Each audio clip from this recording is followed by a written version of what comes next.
As they come out of turn number 4, we're getting ready to go green. The pace car pulls in. They come out of 4 down the front straightaway, and we are green at Motegi.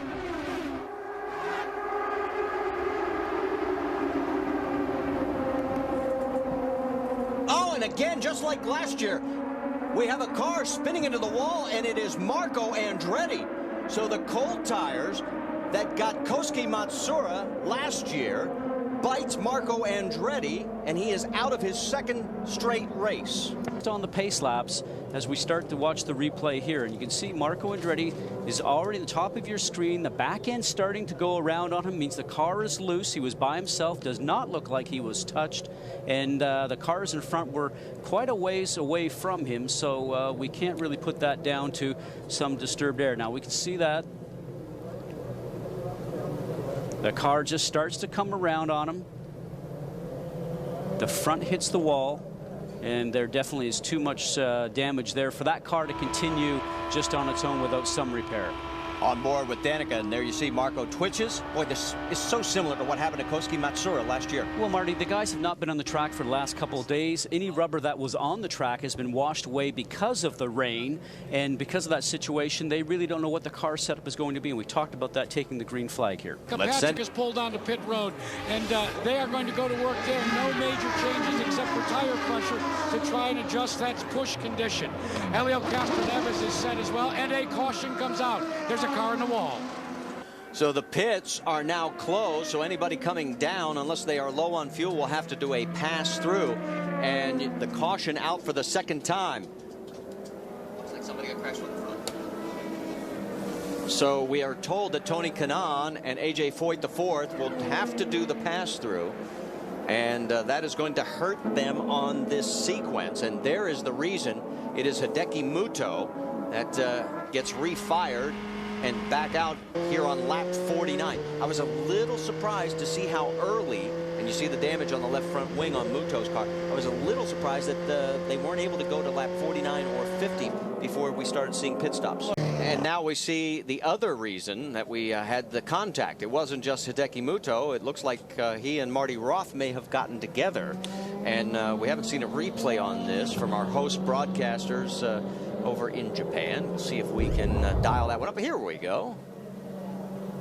Well, this is actually some action that's going on during... Wow, there you go. That is actually after they come in through the stop and they're about ready to leave, and then you pass the timeline, which they did. And you know what ends up happening is that when you have your foot on the gas as a rookie, sometimes you got your foot too far down on the gas and trying to make sure you get a good jump as soon as your speed limiter control comes off, which is right now. And when you do that, the speed limiter control comes off, your foot's almost all the way down as we watch Helio Castroneves do a great pit stop. And the wing change. Why? Because as much as the car is understeering in the middle and out of the corner, it's just a tad loose going into the corner. During this next pit stop, they will try to chip away at that as well. And now the yellow comes out, guys. And we're getting word that Vitor Meira may have just had some contact with the wall. And we have our third caution here on lap 92 of 200. Meanwhile, Jack Arute is caught up with a disappointed Vitor Meira. Let's find out exactly what happened. Vitor, what happened out there to you? Howard was coming out of the pits, and he obviously went inside. And we were having brake problems. The thing was long. As soon as he came to the track, I tried to stop a little bit with brake. It just went long, and I couldn't stop. It's a shame because the Delphi National Guard car was getting much better as the run went by, and now we can't do anything else anymore. Guys? All right. Well, as Dan Wilden pulled off for his Helio Castroneves, just been radioed by Tim Cindric. Only 5 to go. You must make fuel. That's an indication to me, guys. They're going to roll the dice and try and go without pulling onto pit road. This is going to be close. He is working 48 laps since his last pit stop. There are 3 laps to go this time by. There is second place, Danica Patrick. She, too, on the same fuel strategy as with just about 2.5 laps to go. The question is, who's got it? And here she comes. Does she have enough fuel? She's going to take the high side. And Danica Patrick takes the lead at Motegi. Castroneves must believe that he's not going to make it to the end unless he's throttling back as much as he is. Has she been able to conserve fuel enough to be able to run this pace and make it to the end? That's going to be the interesting fact right now. Remember, we said when these changes went on, will she be on the podium, maybe standing in the middle? This just might be her day. She's run so strong here before. 1.5 laps to go for Danica Patrick. Remember, at the beginning of this run, she fell back. She was saving fuel. Here she comes. The white flag this time by, and nobody within sight. Look at Mav. 1.5 miles to go for Danica Patrick and the Motorola team.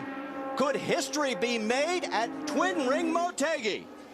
Down the backstretch for one more time. Does she have enough fuel to get around the final 2 corners?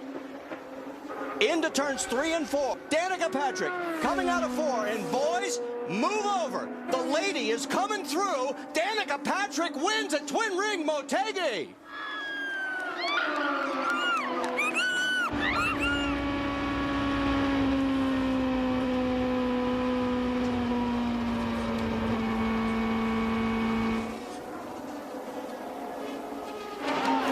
An incredible run. You never have to hear it again. When are you going to win your first race? She'll never be called the Anna Kournikova of open wheel racing. And we are going to stay right here until we talk to Danica Patrick, her first win in the IndyCar Series at Twin Ring Motegi. She led 32 laps here back at her first trip, and it got everybody buzzing. And if you remember that year, she went on to lead at the Indianapolis 500, and then it all began. When can you win? When can you win? Well, now Danica Patrick has won. It's going to make that long plane ride home for over, unless she's got tears coming to her eyes, of 14 hours back to the United States a little easier for Danica Patrick. Ticket sales at Kansas just went up. Jackaroo, it's all yours. Danica Patrick in tears.